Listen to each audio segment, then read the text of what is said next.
Le but que je vise dans cet enseignement, c'est de montrer comment Jésus peut changer les situations de notre vie. Amen.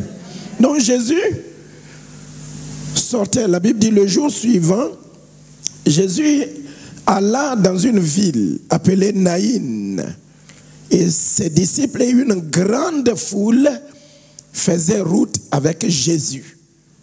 La foule suivait Jésus, la foule était amassée autour de Jésus parce que Jésus opérait des miracles.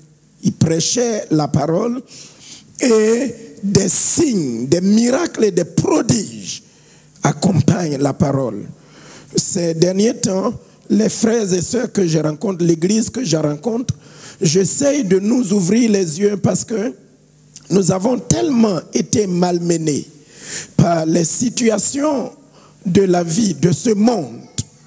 Nous avons tellement été matraqués par les problèmes, les maladies, les attaques, les esprits mauvais. Nous sommes en proie à des batailles tellement féroces dans notre vie que c'est ce que nous avons toujours connu que nous déclarons comme réel.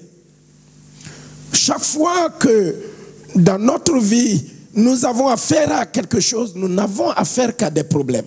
De sorte que nous sommes imprégnés de la pensée que nos problèmes sont plus graves que la joie que Dieu peut nous donner.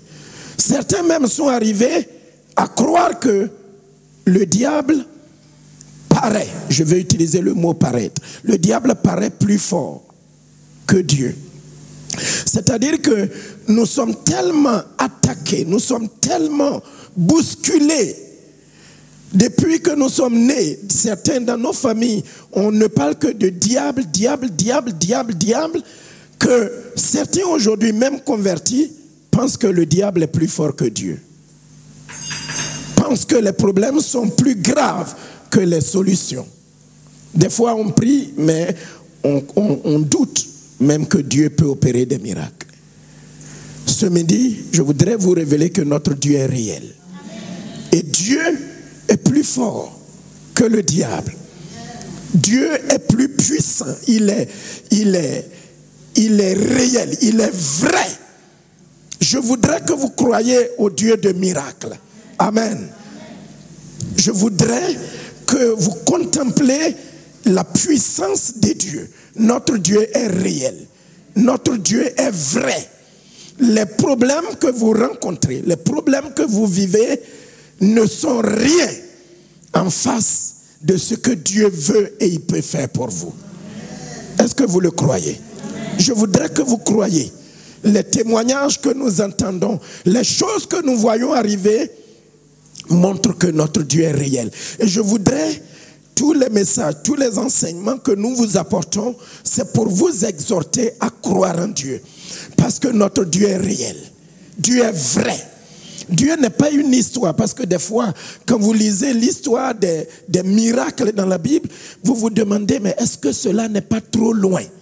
Est-ce que cela est vrai? Est-ce que cela peut m'arriver? Oui, si tu crois. Si tu fais quoi? Si tu crois, Dieu est réel. Est-ce que tu veux croire? Est-ce que tu veux accepter que Dieu est réel, que Dieu est vrai et que Dieu peut accomplir des miracles? Pas demain, pas dans 10 ans, pas dans 60 ans, mais si tu crois, Dieu est vrai.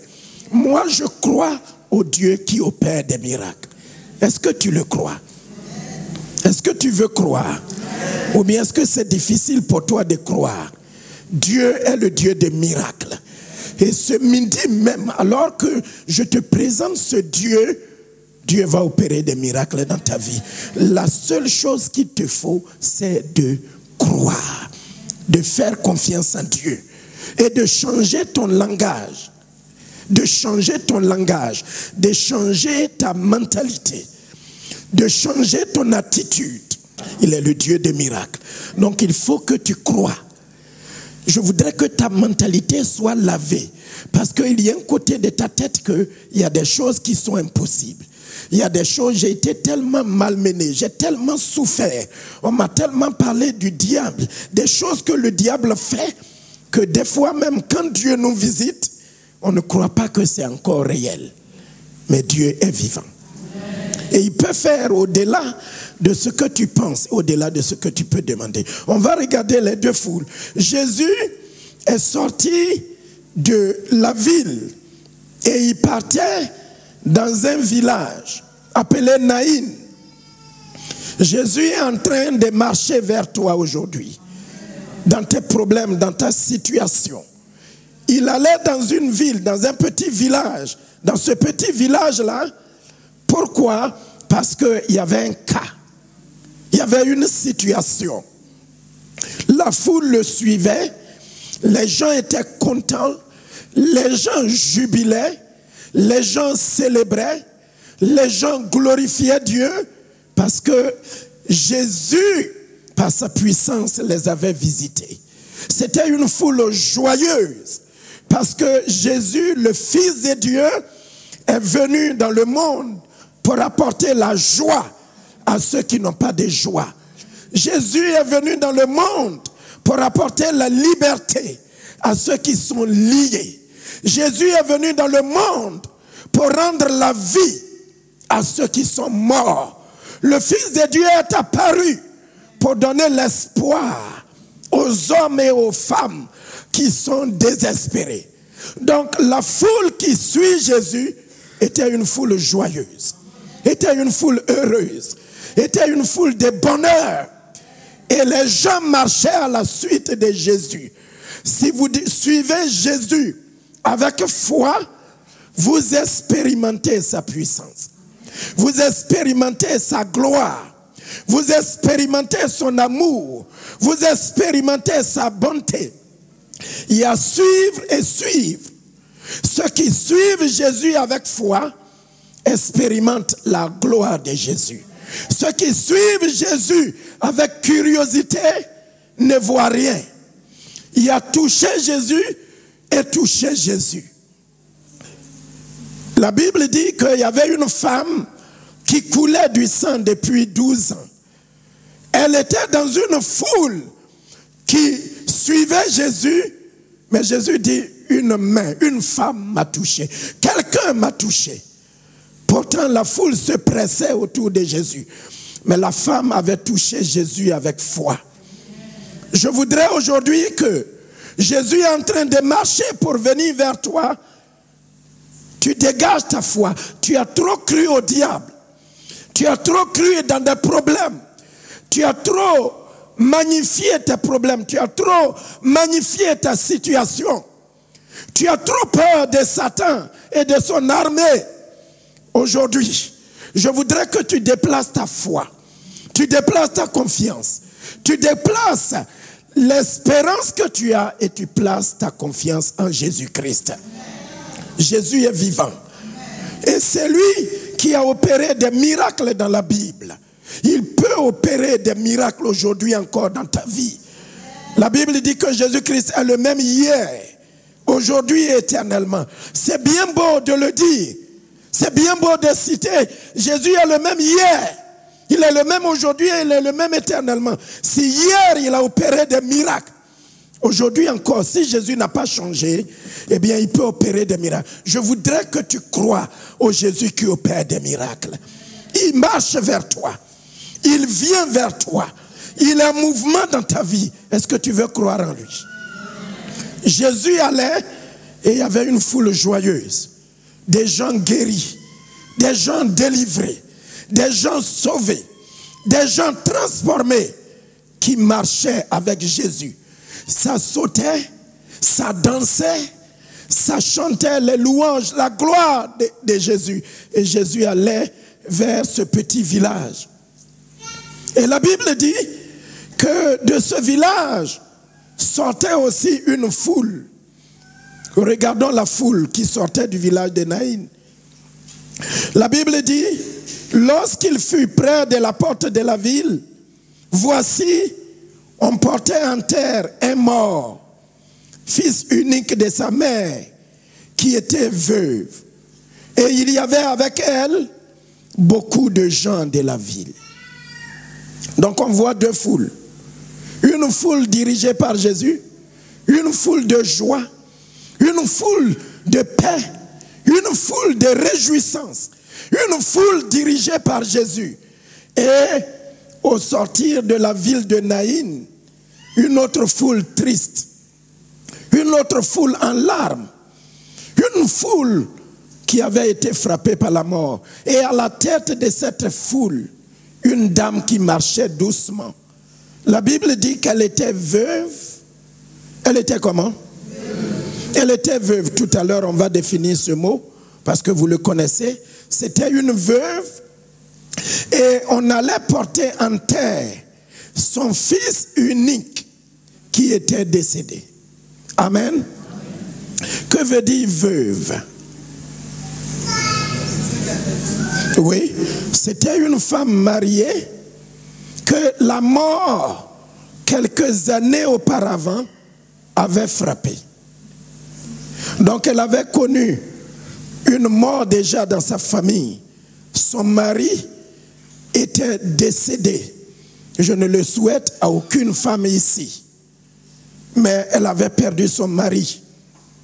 Ça veut dire que quand elle rentre chez elle, le soir, elle n'a personne à qui parler, elle n'a personne avec qui partager sa joie, ses chagrins, ses soucis.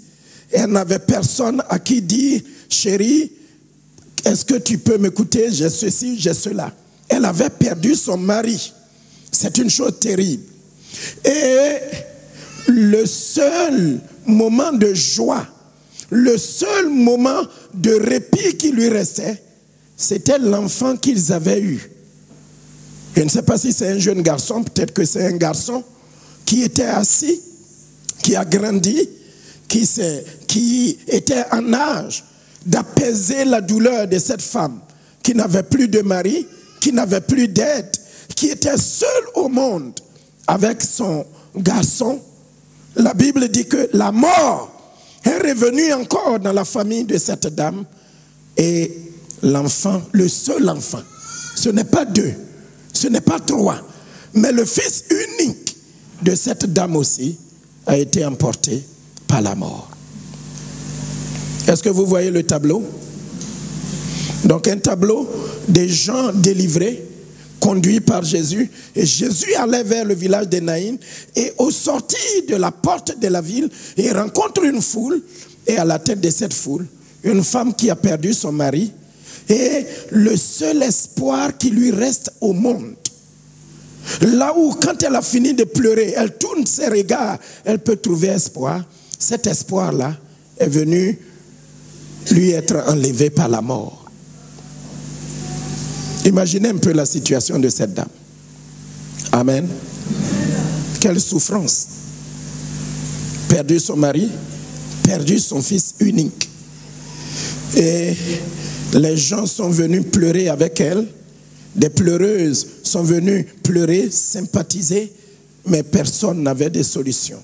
Et quand l'heure était venue, elle était en larmes, elle était déchirée. Et on était en train de porter en terre le fils unique de cette dame. Elle a tout perdu au monde. Elle a perdu tout espoir. Elle a perdu toute joie. C'était une dame qui a connu la souffrance. Et sa souffrance est venue s'augmenter. Elle a complètement tout perdu. Alléluia. Amen. Amen. Et on allait porter son fils unique en terre. Les gens l'accompagnaient, mais l'accompagnaient pour enterrer son fils. Amen. Vous avez vu les deux tableaux? Donc une foule dirigée par Jésus et une autre foule dirigée par une femme qui avait tout perdu. Une foule qui se réjouissait parce que Jésus les avait délivrés, les avait sauvés, les avait guéris, avait transformé le cours de leur vie, et une autre foule conduite par une femme triste qui pleurait, qui se lamentait, qui se jetait à terre, qu'on relevait. Et des gens sont venus la supporter. Naïn, c'est un petit village. Et vous savez que dans un village, tout le monde se connaissait. Tout le monde connaît cette dame. Tout le monde connaît l'histoire de cette dame. Et les gens n'ont pas pu faire quelque chose. Ils sont venus la soutenir. Mais quand la mort a parlé, on ne peut que pleurer. Et ils accompagnaient cette dame. J'explique le terme aux portes de la ville parce que en Israël, la coutume juive, c'est un peu comme chez les Africains. Les villes sont toujours clôturées. Les villes sont toujours entourées soit de murailles à cause de leurs ennemis, et il y a toujours une porte. Et les morts sont enterrés hors de la ville. Les morts, le cimetière n'est jamais dans la ville. Le cimetière est hors de la ville. Donc quand quelqu'un décède, on ouvre une des portes de la ville et on enterre le mort hors de la ville. Le cimetière est hors de la ville. Et cette femme-là était à la tête de cette cohorte, de ce groupe-là, en train d'aller enterrer son fils unique. Son chagrin est énorme. Sa situation est désespérée. Tout semblait perdu pour cette femme sur cette terre. Elle a tout perdu. Elle est veuve. Elle n'a plus rien. Son fils qui est venu pour pouvoir consoler son cœur, l'aider, la porter, l'assister pour que le reste de sa vie soit une vie heureuse, a aussi été emporté par la mort. Amen. Mais la bonne nouvelle, c'est que Jésus, le Fils de Dieu, qui connaît, qui voit, qui sonde et qui voit tout, était en train d'aller dans ce visage. Ce midi, peut-être que toi aussi, tu traverses une situation. Peut-être que quelque chose est mort en toi. Quelque chose est mort dans ta vie. Peut-être qu'il y a un désespoir que tu vis. Peut-être que tu traverses quelque chose de terrible et d'indescriptible. Ceux qui te connaissent te consolent et te disent, prends courage, fortifie-toi. Ils te donnent des paroles de consolation, mais ça ne suffit pas. Eh bien, ce midi, je voudrais te dire que Jésus vient à ta rencontre. Jésus est en marche vers toi. Jésus est en train de se diriger vers toi par sa parole. Jésus vient à la rencontre de cette femme. Et lorsque Jésus arrive aux portes de cette ville, il y a plusieurs choses qui se passent.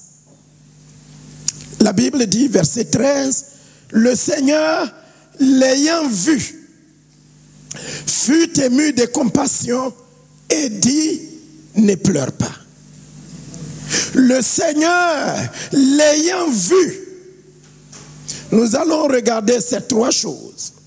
Le Seigneur, l'ayant vu, notre Dieu voit. Alléluia. Notre Sauveur voit. Et ça, c'est merveilleux. Dieu voit ton cas. Le Seigneur Jésus voit ton cas. Notre Dieu a des yeux qui voient. Il voit ce que les machines ne voient pas. Notre Dieu voit ce que l'IRM ne voit pas. Notre Dieu voit ce que la radio ne voit pas. Notre Dieu voit ce que les hommes ne voient pas. Jésus l'ayant vu, Dieu te voit, ma sœur. Dieu te voit, mon frère. Dieu voit avec les yeux invisibles ce que l'homme ne voit pas. Alléluia. Dieu te voit. Dieu voit ton cas. Dieu voit ta situation. Il ne voit pas avec un œil superficiel, mais il voit avec les yeux du Créateur. Il voit ton cas avec des yeux d'amour. Alléluia. Mets ta main sur ton cœur et répète avec moi, Dieu me voit. Encore une fois, Dieu te voit. Il voit ta situation. Il voit ton cas. Il voit ton avenir. Il voit tes difficultés. Il voit tes problèmes. Il voit ta maladie. Il voit ton sort. Jésus l'ayant vu. Alléluia. Il voit ce que les hommes ne voient pas.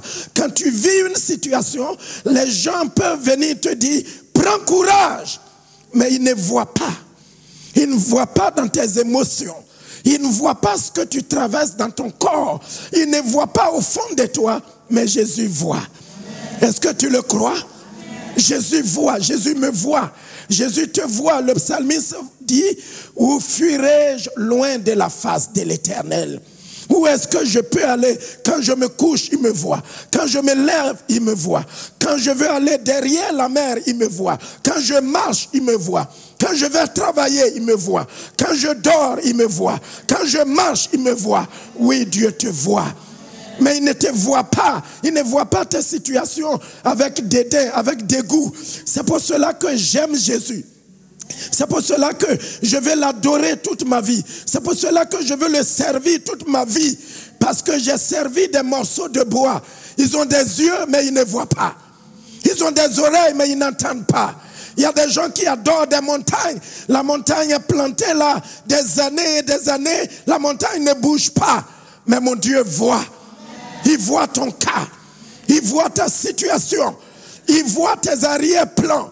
Il voit tes ancêtres. Il voit dans ton sort. Oui, Jésus l'ayant vu. Aujourd'hui, Jésus lève les yeux et il te voit. Dis avec moi, Seigneur, tu me vois. Tu vois ce que je vis. Tu vois ce que je traverse. Alléluia. Est-ce que tu crois que Dieu te voit? Tu le crois? Mais il te voit comment? Il te voit en bien. Il te voit en bien. Il a compassion de toi. Jésus l'ayant vu, Jésus te voit. Il voit ce que tu vis. Qu'est-ce que tu vis? Qu'est-ce que tu traverses? Il voit tes larmes. Il voit tes faiblesses. Il voit tes manquements. Il voit tes ressources limitées. Il voit ta pauvreté. Il voit tes malheurs. Il voit la maladie qui est venue t'attaquer. Jésus a vu. Il y avait une foule derrière cette femme. Mais Jésus l'ayant vu. Jésus te voit. Ce n'est pas une chose merveilleuse? Dieu me voit et ça me rassure. Dieu voit mon cas. Il voit à l'intérieur. Des fois, quand vous êtes d'accord avec moi, vous allez voir que vous êtes d'accord avec moi. Des fois, vous avez des maladies. Vous allez à l'hôpital, les médecins font tous les examens, ils ne voient rien. Vous n'avez jamais... Mais vous avez mal. Vous souffrez, vous avez un corps, une partie de votre corps, ils font l'IRM, ça ne révèle rien. Ils font une radio, ça ne révèle rien. Ils examinent, ils ne voient rien. On appelle les spécialistes, ils viennent se rassembler, ils disent peut-être que c'est ça, avec ces symptômes-là, c'est cela. Mais ils ne voient rien. Mais notre Dieu. La compassion, c'est aimer tendrement. C'est s'apitoyer. C'est faire miséricorde. C'est être rempli d'un désir ardent de faire du bien. En fait, la compassion, c'est être pris dans ses entrailles. Dans ta douleur, il pénètre dans ta douleur. Il pénètre. Il ne donne pas quelque chose superficiellement pour se débarrasser de toi. Il ne donne pas de son temps pour dire, bon, tu m'embêtes, va-t'en. Mais il est un Dieu compatissant. Dis avec moi, Seigneur, aie compassion de moi. Seigneur, aie compassion. S'il te plaît, dis-le fort. Dis, Seigneur, aie compassion de moi. Alléluia. Seigneur, aie compassion de moi. Seigneur, aie compassion. Jésus te voit. Il te voit. Non seulement il te voit, il voit ce que tu vis. Il voit ce que tu traverses. Il voit ce dans quoi tu marches. Mais il rentre là-dedans. Il pénètre. C'est cela qu'on appelle la miséricorde. Jésus pénètre. Jésus va au fond de ce que tu vis. Il souffre avec toi. Et il veut te sortir de là. Oh, alléluia. Jésus fut ému de compassion. Jésus fut pris dans ses entrailles. Parce que tu es son fils. Tu es sa fille. Tu sors de lui. C'est lui qui t'a créé. C'est lui qui ressent ce que tu vis. Frères et sœurs, quand on devient des chrétiens, nous devons vivre dans la compassion. Les chrétiens qui n'ont pas de compassion, les chrétiens qui ne connaissent pas la miséricorde, n'ont pas encore rencontré Jésus. Jésus fut ému de compassion. Que la compassion de Dieu te touche cet après-midi. Que Dieu te voit. Il te voit déjà. Tu es dans le viseur de Dieu. Mais la compassion de Dieu, au moment où je prêche, au moment où je te présente ce Dieu, que sa compassion, que sa miséricorde, que sa pitié, que sa bonté, que sa tendresse, que son amour te couvre avec ta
au nom de Jésus, ne pleure pas. Touche ta main, touche la personne à côté de toi et dis-lui au nom de Jésus, ne pleure pas. Alléluia. Jésus lui dit, Jésus la vie. Jésus fut ému de compassion.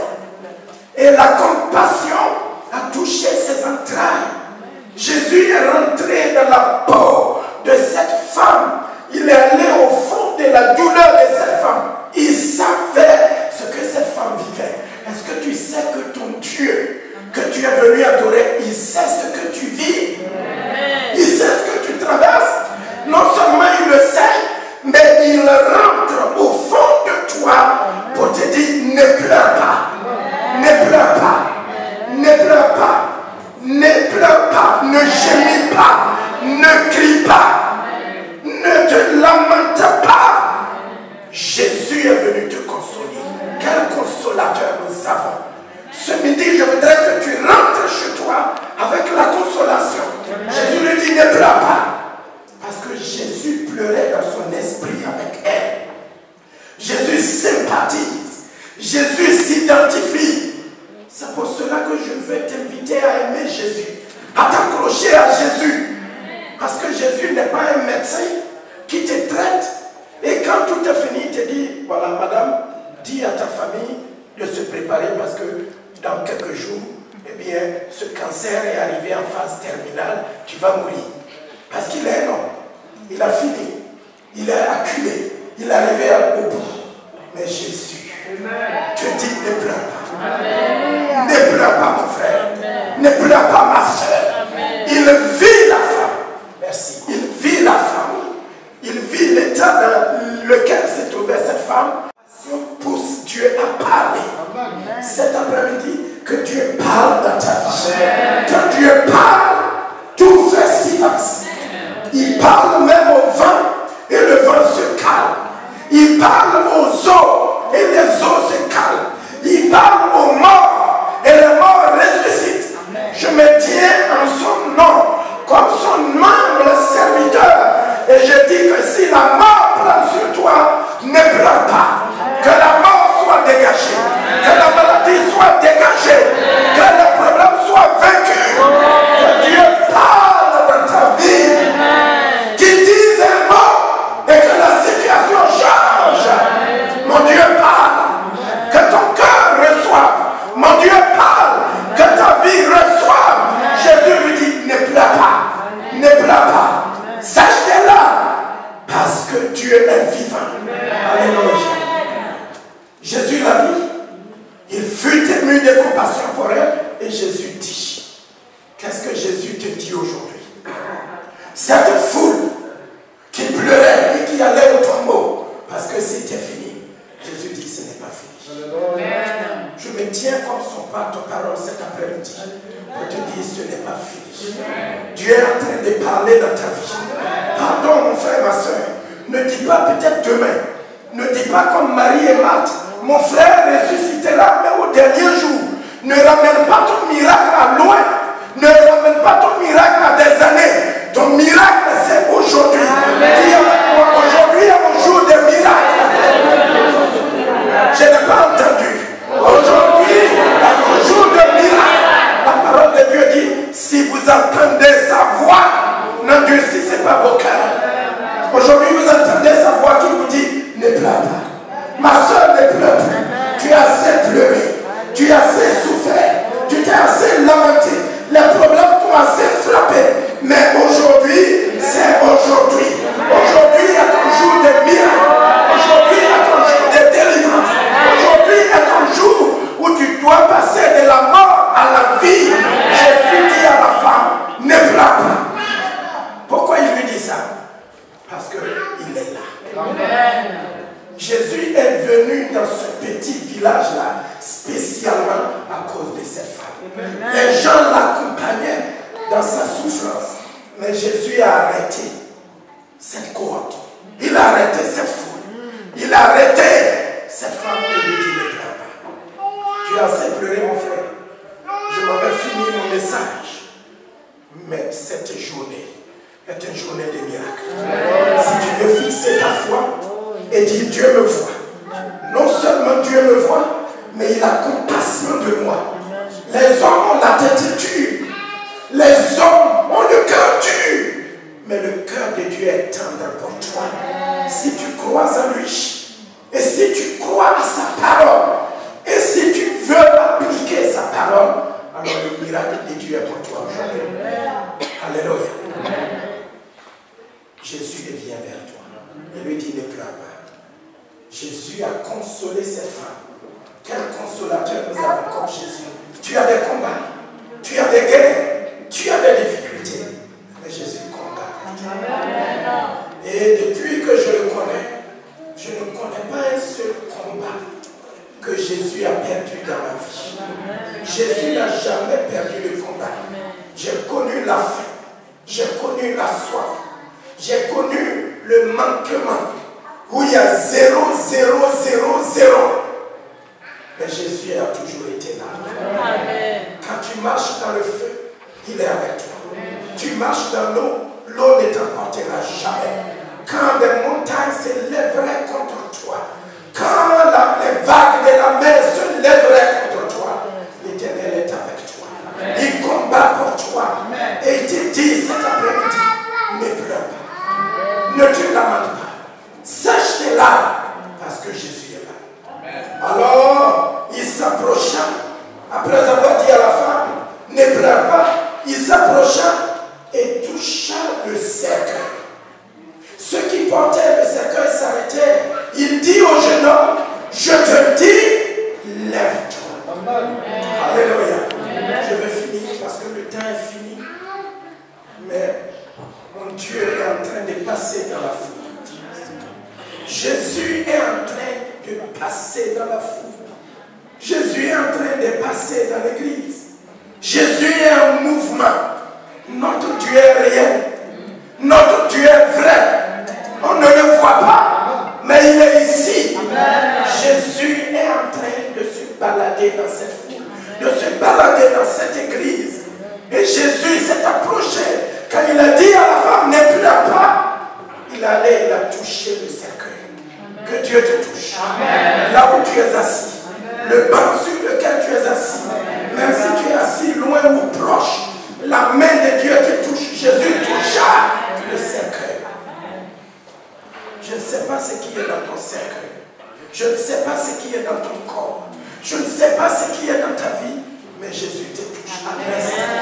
À l'instant même, sois touché, sois visité. Si tu as quelque chose dans ton corps, que Jésus te touche. Si tu as quelque chose dans ta vie, que Jésus te touche. Dans le corps d'un enfant, d'une femme, d'un fils, dans ta famille, dans tes projets, que Jésus te touche. Il toucha le cercueil. Et il dit, jeune homme, lève-toi. Alléluia. Jeune homme, lève-toi. Et la Bible dit, le mort s'assit. Et il s'est mis à parler. Et il est descendu du cercueil. Et la Bible dit, les gens glorifiaient Dieu.